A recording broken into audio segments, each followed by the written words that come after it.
नमस्कार। शिक्षा की बात हर शनिवार के इस नए अंक में आप सभी का स्वागत है, अभिनंदन है। आज पुनः शिक्षकों के द्वारा पूछे गए सवालों के जवाब के साथ हमारे बीच मौजूद हैं शिक्षा विभाग के अपर मुख्य सचिव doctor S Siddharth sir. Sir, बहुत बहुत स्वागत है। सर, आज का जो सबसे पहला सवाल है कृष्णा कुमार टीआरई 3 मोतिहारी पूर्वी चंपारण से। सर, इनका कहना है कि टीआरई 3 का ज्वाइनिंग कब तक होने की संभावना है? देखिए, हम लोगों ने ऑलमोस्ट फाइनलाइज कर लिया है और अगला सप्ताह बाय फ्राइडे सैटरडे हम लोग टीआरई 3 के जितने भी टीचर्स हैं उनका पोस्टिंग का ऑर्डर हम लोग निकाल देंगे। मुख्य रूप से हम लोगों ने पोस्टिंग में यह ध्यान रखा है कि जिस विद्यालय में टीचरों की कमी है, जहाँ पे बच्चे ज़्यादा हैं और टीचर्स कम हैं, वहाँ पर उनका ज्वाइनिंग होगा, ताकि पूरे राज्य में जितने भी स्टूडेंट टीचर रेशियो है विद्यालयों का वो बराबर हो सके। तो अगला सप्ताह बाय फ्राइडे सैटरडे हम लोग टीआरई 3 का पोस्टिंग ऑर्डर्स निकाल देंगे और सभी टीआरई 3 के जो टीचर्स हैं वो मंडे से अपने स्कूलों में ज्वाइन करेंगे। सर, अगला सवाल केशव कुमार विशिष्ट शिक्षक बुनियादी विद्यालय बखरी मुरौल मुजफ्फरपुर से है। सर, इनका कहना है कि माननीय मुख्यमंत्री जी के द्वारा बैकलेस सैटरडे की शुरुआत की गई थी। बैकलेस सैटरडे के अंतर्गत प्रत्येक महीने के लिए कुछ खास विषय वस्तु निर्धारित किए गए थे। उस विषय वस्तु से संबंधित मार्गदर्शिका सभी विद्यालयों के पास उपलब्ध होना था, परंतु बैकलेस सैटरडे की मार्गदर्शिका आज तक किसी भी विद्यालयों में नहीं पहुंच पाई है, जिसके कारण विद्यालयों में शनिवार के दिन सुरक्षित शनिवार की गतिविधि के अतिरिक्त बैकलेस सैटरडे की किसी भी गतिविधि का क्रियान्वयन एवं अनुश्रवण नियमित रूप से नहीं हो पा रहा है। इसके बारे में आप कुछ कहना चाहेंगे सर? देखिए, बैकलेस सैटरडे 2009 इसका उद्घाटन हुआ था और उस वक्त गाइडलाइंस इशू हुई थी और वेबसाइट में, जो एससीईआरटी के वेबसाइट में इसकी कॉपी रखी गई थी। लेकिन इसके इतने साल बाद फिर हम लोग अब इसको फिर से इसका अपडेशन कर रहे हैं, क्योंकि सैटरडे में हम लोगों ने बैकलेस सैटरडे के अतिरिक्त बहुत सारे एक्टिविटीज़ और भी नए जोड़े हैं, जैसे स्किल ट्रेनिंग है और अन्य जो स्पोर्ट्स है और अन्य बहुत सारी गतिविधियां हैं जो हम लोगों ने सैटरडे में, जो रेगुलर पढ़ाई के अतिरिक्त जो किए जाने हैं बच्चों को, वो सारे कार्य हम लोगों ने सैटरडे को रखे हैं। हम लोग उसको घंटावार भी उसको निर्धारित कर रहे हैं और अब बैकलेस सैटरडे का जो नया करिकुलम है वो अगले, मतलब हम लोग कोशिश करेंगे कि अगले 10-15 दिनों में एक रिवाइज करिकुलम हम लोग इशू करेंगे और ये वेबसाइट में देखा जा सकता है और हम लोग पीडीएफ में भी इसको सर्कुलेट करेंगे। देखिए, प्रिंटिंग हम लोग यूजुअली नहीं करते हैं क्योंकि समय समय पे परिवर्तन करते रहते हैं।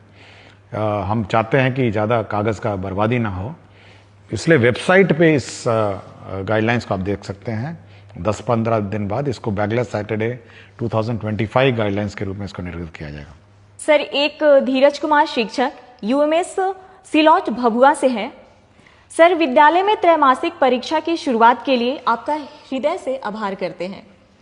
सर, इनका कहना है कि जिस तरह शिक्षकों के लिए टीचर ऑफ द मंथ की बेहतरीन शुरुआत आपकी पहल से हुई है, ठीक इसी तर्ज पर स्कूलों में बच्चों के मंथली टेस्ट के बाद आपके माध्यम से प्रत्येक माह 5 या 10 विद्यालय के प्रधानाध्यापक के साथ वीडियो कॉल या कॉन्फ्रेंस कर बच्चों को प्रोत्साहित किया जाए तो बच्चों को बहुत खुशी मिलेगी।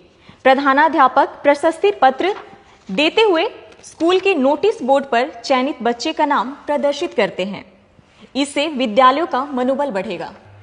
देखिए, हम लोग जो टीचर्स ऑफ द मंथ है वो हर महीने हम लोग इवैल्यूएशन करते हैं और हर महीने हम टीचर्स ऑफ द मंथ का हम लोग सर्टिफिकेट इशू करते हैं और हम लोग यह भी कोशिश कर रहे हैं कि टीचर ऑफ द मंथ के जो टीचर्स हैं उनके साथ वीडियो कॉलिंग करके, वीडियो कॉन्फ्रेंसिंग करके हम उनसे फीडबैक लेंगे। हम लोग ये व्यवस्था शुरू करने वाले हैं और जहाँ तक स्टूडेंट्स की बात है, हमारी ये उम्मीद है और आशा है कि जो स्टूडेंट्स हैं उनका जो परीक्षा का रिजल्ट है या परीक्षा में जो मार्क्स आता है और उनके जो स्कूल में उनका टर्नआउट है, यूनिफॉर्म है, डिसिप्लिन है, उसके आधार पर स्टूडेंट ऑफ द वीक वो अपने नोटिस बोर्ड में डिस्प्ले करें। ये हम लोग चाहते हैं और ये अच्छा सुझाव है। हम लोग इस संबंध में गाइडलाइन जारी करेंगे कि student of the week display करेंगे और उस बच्चे को मतलब उस सप्ताह के लिए बैच भी उपलब्ध कराएंगे स्टूडेंट ऑफ द वीक।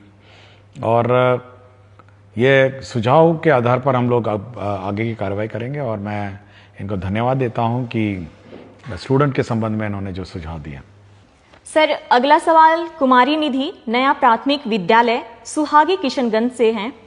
इनका कहना है कि मेरे विद्यालय में बाउंड्री नहीं है, जिस कारण आवारा पशुओं का डर बना रहता है। सर, विद्यालयों में बाउंड्री बनाने के लिए विभाग कुछ सोच रहा है क्या?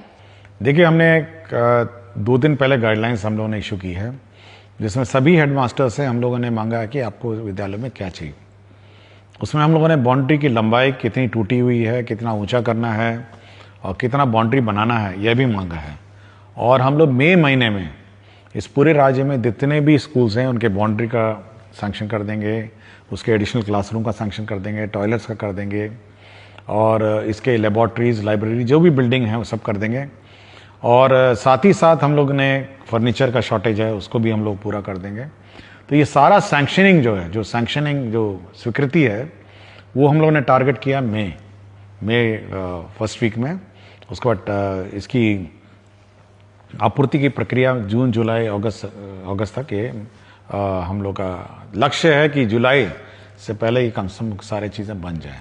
सर, एक आशीष कुमार गौतम जी हैं, विद्यालय अध्यापक उच्च माध्यमिक विद्यालय माधोपुर मनेर पटना से। सर, ये कहते हैं कि बिहार बोर्ड 10वीं और 12वीं का परिणाम देश भर में सबसे पहले जारी कर एक कीर्तिमान बनाता है, लेकिन 10वीं के रिजल्ट के 1 महीने बाद 11वीं में प्रवेश प्रक्रिया शुरू किया जाता है, जो लगभग जुलाई तक चलता है, जिस कारण बच्चे काफी समय विद्यालय से दूर रहते हैं। सर, जिस तरीके से शिक्षा विभाग कक्षा 1 के लिए नामांकन अभियान चलाती है, क्या उस तरीके की कोई ऐसी व्यवस्था हो सकती है जिससे मार्च में परिणाम प्रकाशित होने के तुरंत बाद 11वीं के प्रवेश प्रक्रिया शुरू कर अप्रैल द्वितीय सप्ताह से कक्षा आरंभ किया जा सके तथा पूरी प्रवेश प्रक्रिया अप्रैल अंत तक समाप्त किया जा सके? देखिए, हम लोगों ने अभी हम लोग पहले डायरेक्टर सेकेंडरी को यह निर्देश दिया है कि वे गाइडलाइंस निकालेंगे और जितने भी 10th पास हैं वो प्रोविजनली एडमिट हो जाएंगे 11th क्लास में उनके अपने पंचायत में, क्योंकि हर पंचायत में अब हाई स्कूल है। तो प्रोविजनली सभी को एडमिशन करके क्लासेस स्टार्ट करने का मैंने निर्देश दिया है। हम लोग मंडे से मॉनिटरिंग करेंगे कि कितने बच्चों ने 11th ज्वाइन किया है और उनकी कक्षा मंडे ट्यूसडे हो सकता है 2-3 दिन लेट हो जाए, लेकिन अगले सप्ताह से सभी 11th क्लास के बच्चों का क्लास शुरू करना है। यदि किसी बच्चे को कोई और स्कूल स्थानांतरण करना है या टीसी लेके किसी अन्य स्कूल में दाखिला करना है तो उसकी प्रक्रिया अलग है, किंतु प्रोविजनली सभी लोग अब 11th क्लास जो है अपने ही पंचायत में इमीडिएटली अगला सप्ताह ज्वाइन करें और अपने क्लासेस शुरू करें। सर, रश्मि बाला बरनवाल विद्यालय अध्यापक उच्च माध्यमिक विद्यालय सुपौली पचरुखी सिवान से हैं।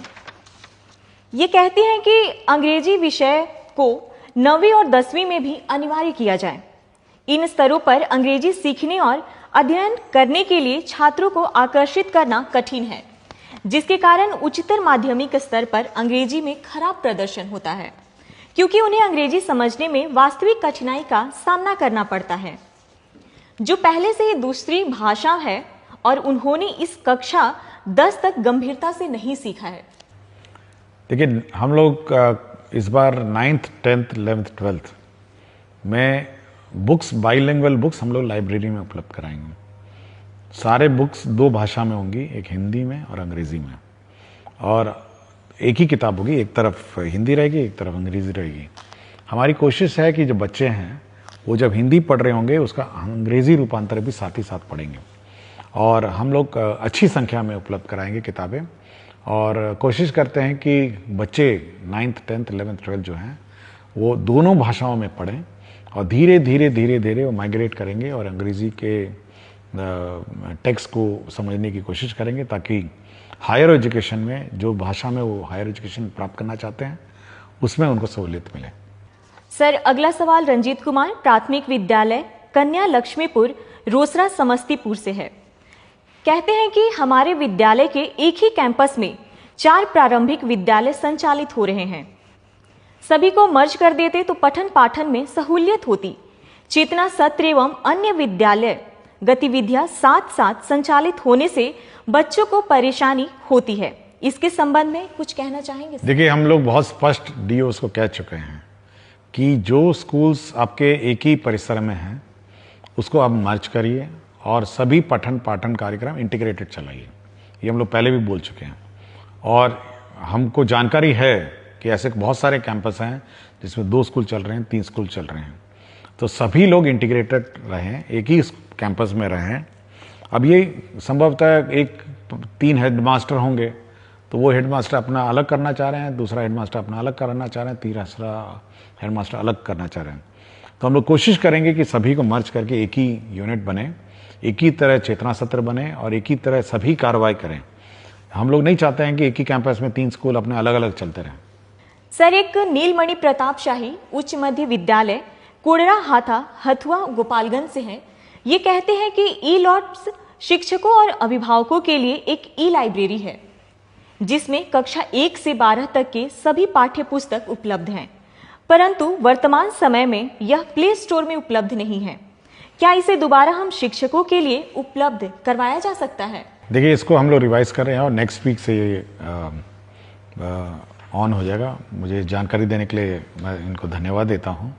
मैंने जस्ट रिव्यू किया था, जब प्रश्न आया था मैंने इसकी समीक्षा की थी और अब हम लोग पूर्ण रूप से इसको SCRT जो हमारा रिसोर्स सेंटर है उसको मैंने जवाब दे दी है और अगला सप्ताह से ये रिवाइज्ड कंटेंट पोस्ट करेंगे और अगला सप्ताह से आप लोग इस वेबसाइट को देख पाएंगे जहाँ पर ई कंटेंट आप प्राप्त कर सकेंगे। सर, अगला सवाल शम्स आलम मध्य विद्यालय बैजा बिघा कुटुंबा औरंगाबाद बिहार से है। कहते हैं SCS सिद्धार्थ सर को मेरा प्रेम भरा नमस्कार। महाशय, शिक्षा की बात हर शनिवार कार्यक्रम आयोजित होने से काफी ज्यादा शिक्षक एवं छात्र लाभान्वित हो रहे हैं। सर, मेरा एक प्रश्न है कि शिक्षा विभाग मुफ्त पुस्तक वितरण करवा रही है, ये बहुत अच्छी पहल है, परंतु पुस्तक का जो पन्ना होता है वह छोटे बच्चे बहुत आसानी से फाड़ देते हैं। तो क्या शिक्षा विभाग प्राथमिक विद्यालय के बच्चों के लिए प्लास्टिक कोडेड पुस्तक वितरण करवा सकती है? इससे पूरे सत्र बच्चे के पास पुस्तक रह सकता है। देखिए, प्लास्टिक से तो दूर ही रहें और प्लास्टिक कोटेड किताबें पर्यावरण के लिए ठीक नहीं हैं और यह भी सीख है, बच्चों को सिखाना ज़रूरी है कि किताब नहीं फाड़ें। यह भी एक सीख है जो बच्चों को दी जानी चाहिए। बच्चे संभाल के अपनी किताबें रखें, सरकार बड़ी मुश्किल से प्रिंट करके देती है, तो धीरे धीरे बच्चे सीख लेंगे। जब फाड़ेगा तो उसको लगेगा कि नहीं, अगली बार नहीं फाड़ना चाहिए, तो यह भी एक सीख ही समझिए। तो प्लास्टिक कोटेड किताबें, मेरा विचार है कि एक तो महंगी बहुत हैं, पेपर भी बहुत महंगा है और पर्यावरण के दृष्टिकोण से और एनवायरनमेंट दृष्टिकोण से प्लास्टिक कोटेड किताबों से थोड़ा हम लोग को बचना चाहिए। हम लोग एनवायरनमेंट फ्रेंडली और एनवायरनमेंट कंपैटिबल किताबें देते हैं और धीरे धीरे सीख जाएंगे। मतलब कम से कम किताब तक आकर उसको अध्ययन करना या उसके साथ उसको फाड़ना, ये सब लर्निंग प्रोसेस की एक प्रक्रिया है और मैं सोचता हूँ कि बच्चे को जिसमें खुशी है वही करे। सर, आखिरी सवाल अभिषेक कुमार पांडे उच्च मध्य विद्यालय दर्शन गोविंदपुर नवादा से है। ये कहते हैं कि महोदय, मुझे आपका कार्यक्रम बहुत अच्छा लगता है कि आप हर शनिवार को आप शिक्षकों से जुड़ी समस्याओं का समाधान करते हैं, जो काफी सराहनीय है। मेरा आज का प्रश्न है कि जो शिक्षक शिक्षिका BPSC से ज्वाइन किए हैं, क्या उनको भी मेडिकल व मातृत्व राशि दे होगा? अगर नहीं होगा तो उनके लिए अपने बच्चों का पालन पोषण करना मुश्किल होगा। विभाग इसके बारे में क्या सोचती है? देखिए, विभाग ने बहुत स्पष्ट किया कि मेडिकल लीव जो किसी को मेडिकल लीव है उसको दे है और दूसरा है कि जो मैटरनिटी लीव है, जो मैटरनिटी लीव स्टैंडर्ड है, ये दोनों दे हैं। तो मैं बहुत बार मुझे शिकायत भी आती है, लोग मुझे कॉल करके पूछते भी हैं, कुछ लोग अपना फ़ोटो भी भेज देते हैं कि देखिए हम बीमार पड़े हैं अस्पताल में, कोई छुट्टी नहीं मिली है। तो मैं बहुत स्पष्ट किया सबको कि भाई मेडिकल लीव, जब आप विद्यालय अटेंड नहीं करते हैं मेडिकल लीव आपके एलिजिबल है, और मैटरनिटी लीव, जो मैटरनिटी लीव है वो भी एलिजिबल है। इस संबंध में स्पष्ट गाइडलाइंस हम लोग निकाल देंगे, तो ये दोनों गाइडलाइन मिल जाएंगे। और मेरा विचार है जो हेडमास्टर हैं इस संबंध में थोड़ा ध्यान दें और सेंसिटिव हो, महिला टीचर विशेषकर जिनको मैटरनिटी लीव की आवश्यकता है, तो चाहे कितनी भी छोटी सेवा हो ये उनको देय होगी। बहुत बहुत धन्यवाद सर। अगले सप्ताह फिर से मुलाकात होगी शिक्षा की बात हर शनिवार के नए अंक के साथ। धन्यवाद।